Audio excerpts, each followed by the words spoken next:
Hello everyone, Alistair Gold here. The first side of the season.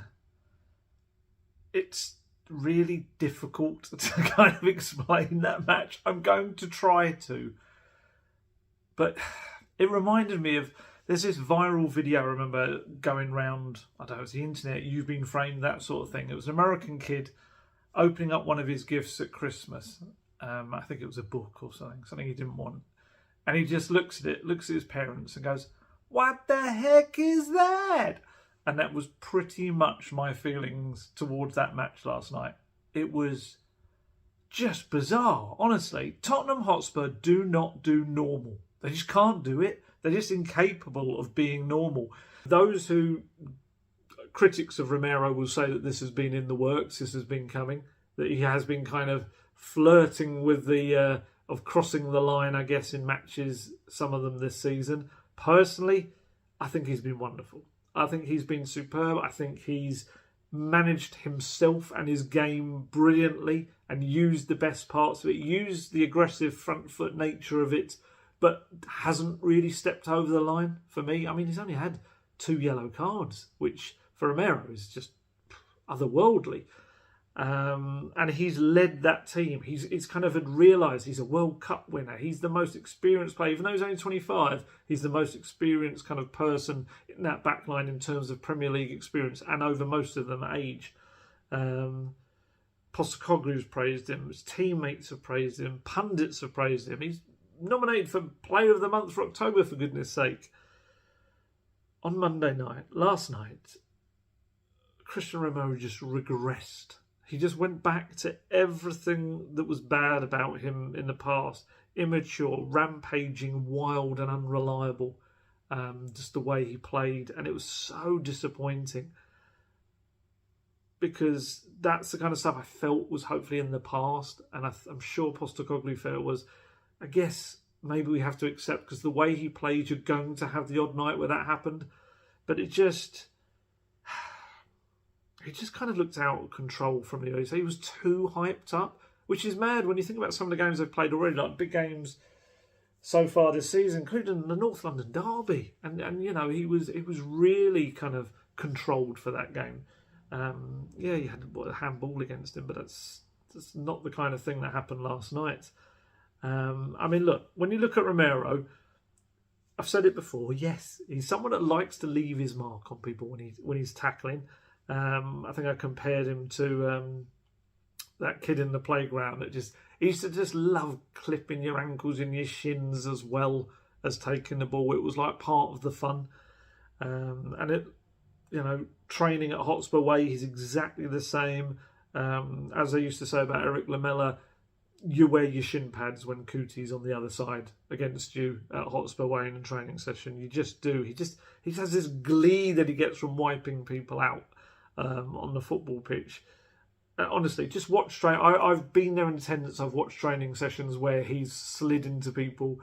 Even this week in a training session, in the video that went out, he slides into Eric Dyer, who thankfully kind of sidesteps him, because now we know Eric Dyer is the only fit senior central defender. If he'd wiped him out in that training session, I don't know who would be lining up in defence this weekend. But yeah, it's just kind of the way he is. It's not malicious. I know it sounds weird, but it's not malicious. The players kind of love him for it. It's just Coutie. It's just the way he is. It's like that kind of big brother who likes to kind of ruffle your hair and grabs, you know, wrestles with you and does all that sort of stuff, and just it's always almost play fighting. He is that kind of funny big brother off the pitch as well, and they know he's always got their back on it and off it. And obviously, in terms of technical ability, he's one of the best players at the club. But this match, it just shows what happens when he switches his brain off, and it just disengages from everything else, and the passion overwhelms him. Like I said, he was too hyped up, and in a derby you need cool heads. His head was overheating. Honestly, you could have fried an egg on his head. It was just... Romero he went on a kind of a run down the right-hand side, and he was knocked off the ball and he fell on the floor. It was 22 minutes in, and he's on the floor, and he just swipes out his leg at Colwell. And immediately I saw Colwell go down. Everyone was looking up the pitch, and I said to Gessie straight away, I said, "Oh, something's happened to Romero. I think this is going to be a red. Whatever it is, it's happened off the ball." And you kind of watch it back, and it wasn't the hardest kick in the world, but he has, with intent, swiped out his leg to give him a bit of a kick.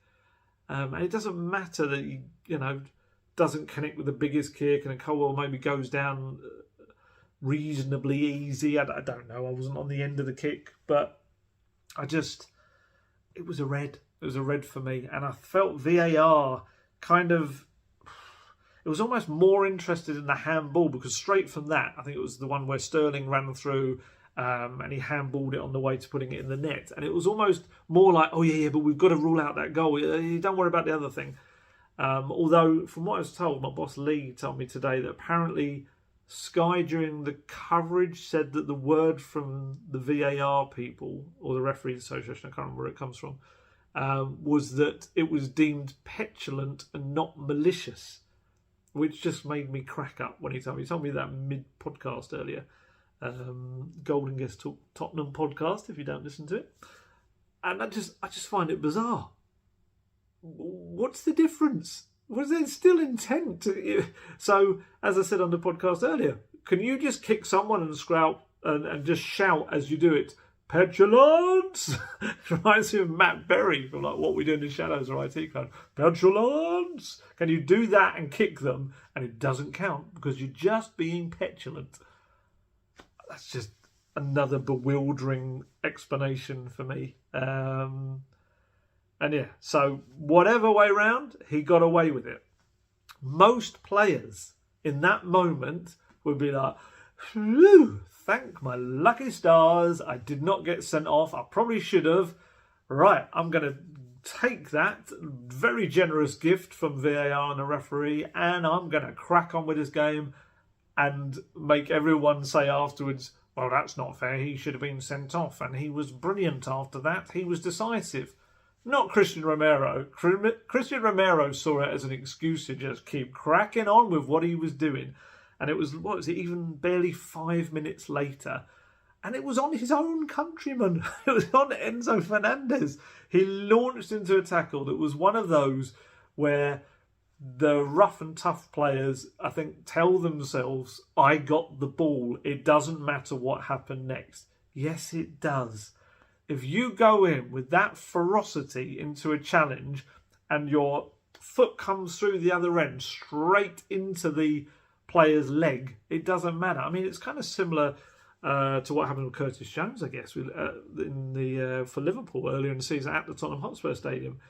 You can't kind of have one rule for one and one rule for another. He just went through Romero, and I think Fernandez was lucky. He didn't end up breaking his leg into. It was unpleasant challenge, and it's one that, if I'm perfectly honest, he's done on more occasions than I feel he should. And look, I say that with real disappointment because he's brilliant. He's a fantastic defender, and he has been amazing this season. And he has the potential to be Spurs' probably best centre-back for years to come. It could be a mainstay of the team.